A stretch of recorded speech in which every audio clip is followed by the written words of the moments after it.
नमस्कार। आता रमजान सुरू झालेले आहे आणि रमजान म्हटलं की शिरखुर्मा तर आलाच। तर आजच्या व्हिडिओमध्ये आपण बनवणार आहे अतिशय सोप्या पद्धतीने शिरखुर्मा।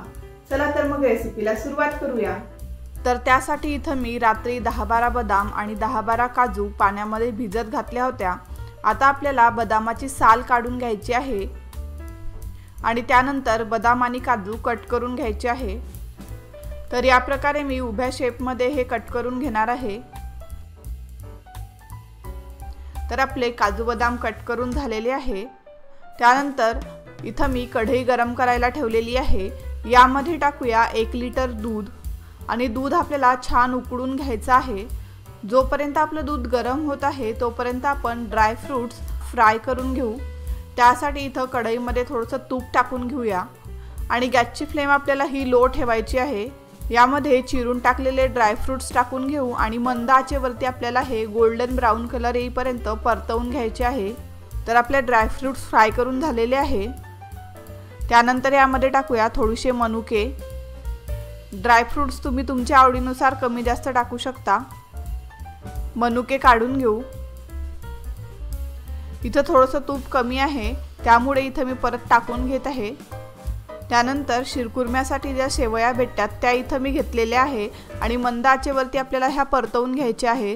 तर आपल्या शेवया परतून झालेल्या आहे। दूध उकळायला ठेवून 5 ते 7 मिनिट झालेले आहे।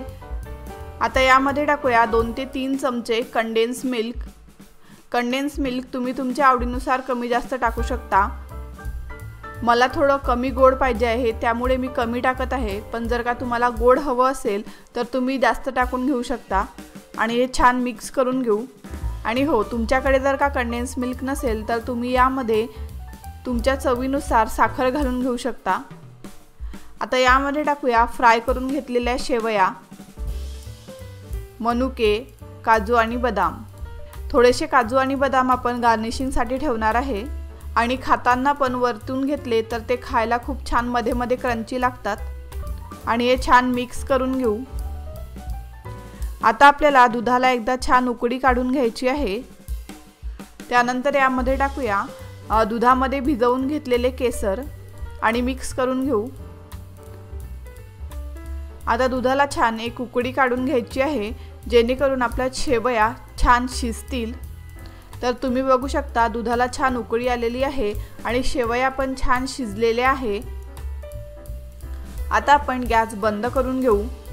तर आपला अगदी सोप्या पद्धतीने आणि डिलिशियस शिरखुर्मा तयार झालेला आहे। जर तुम्हाला ही रेसिपी आवडली असेल तर व्हिडिओला लाईक करा, शेअर करा, कमेंट करा आणि हो, चॅनलला सबस्क्राइब केलं नसेल तर लवकर सबस्क्राइब करा।